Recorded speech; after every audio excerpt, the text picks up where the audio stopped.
Pemirsa, Kejaksaan Agung mengusut kasus dugaan korupsi tata niaga komoditas timah yang menjerat belasan tersangka, termasuk Publik digemparkan dengan penangkapan dua pesohor yang ditahan oleh Kejaksaan Agung usai ditetapkan sebagai tersangka dugaan korupsi timah. Marty Sandra Dewi memenuhi panggilan Kejaksaan Agung untuk diperiksa penyidik terkait kasus korupsi komoditas timah yang menjerat suaminya Harvey Muiz. Kejaksaan Agung memeriksa Robert Bono yang diduga sebagai aktor di balik dua tersangka Helena Lim dan Harvey Muiz terkait tindak pidana korupsi. Menetapkan satu tersangka baru dalam kasus dugaan korupsi di PT Timah Tbk. Saya mendukung Kejaksaan Agung untuk keluarkan surat pencekalan bagi seluruh siapapun yang terindikasi kuat terlibat, termasuk para direksi, karena di sini dikatakan surat ini bahwa tidak ada direksi yang terlibat. Nanti saya serahkan kepada pimpinan, termasuk direksi dan juga termasuk keluarganya untuk pencekalan sementara setidaknya.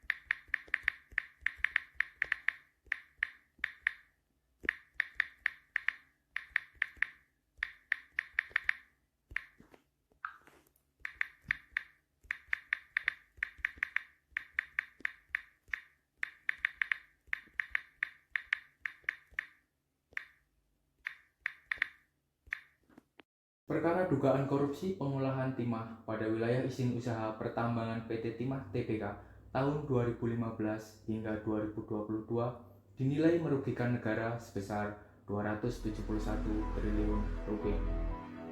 Itu berasal dari berbagai jenis kerugian yang perlu ditanggung, yakni kerugian lingkungan, ekonomi, dan biaya pemulihan. Kejaksaan Agung selaku penyidik sudah menetapkan 16 tersangka, baik dari pihak swasta maupun dari PT Timah itu sendiri.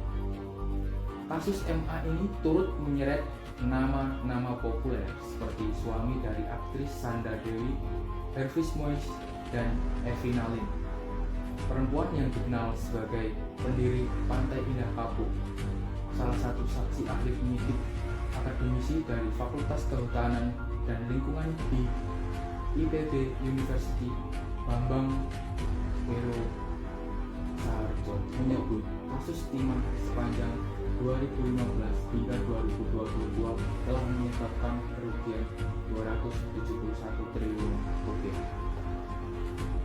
Jumlah itu terdiri dari kerugian lingkungan 157,83 triliun rupiah, kerugian ekonomi lingkungan 60,27 triliun rupiah, dan biaya pemulihan lingkungan 5,25 triliun rupiah. Selain itu, ada pula kerugian di luar kawasan hutan sekitar 47,7 triliun rupiah. Perhitungan kerugian lingkungan sesuai Peraturan Menteri Lingkungan Hidup dan Kehutanan Nomor 7 Tahun 2014 tentang kerugian lingkungan hidup akibat pencemaran atau kerusakan lingkungan hidup. Sementara itu, data berupa letak, luas hingga koordinat dari lokasi tambang milik perusahaan didapatkan saksi ahli dari penyidik. Dengan bekal itu, tim ahli merekonstruksi kejadian pada tahun 2015 hingga 2022 menggunakan bantuan citra satelit untuk memantau luas lahan tambang serta arah pergerakan lokasi tambang. Sejauh ini, penyidik Kejagung telah memeriksa 170 orang saksi untuk mendalami kasus dengan korupsi pengolahan timah tambang milik PT Timah tahun 2015 hingga 2022.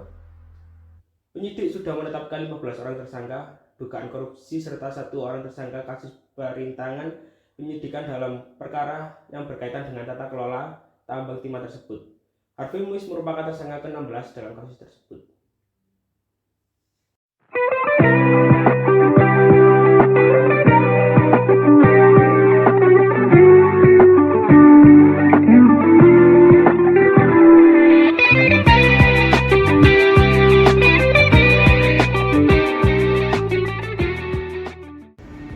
Dari penjelasan video sebelumnya, dampak korupsi sangat merugikan negara dan merusak ekosistem yang dilakukan tambang secara ilegal.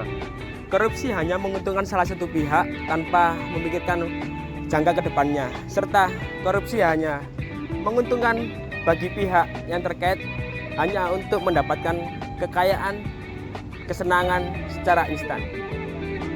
Maka, kita sebagai mahasiswa sudah sepatutnya untuk menghindari tindakan korupsi sekecil apapun dan membantu masyarakat untuk mewujudkan keadilan serta mengkritis peraturan yang tidak adil dan tidak berpihak kepada masyarakat. Jangan biarkan bayangan korupsi menghalangi cahaya keadilan. Mari kita bersama-sama membangun masyarakat yang bersih dan berintegritas. Bersama kita bisa mewujudkan perubahan yang nyata. Terima kasih. Wassalamualaikum warahmatullahi wabarakatuh.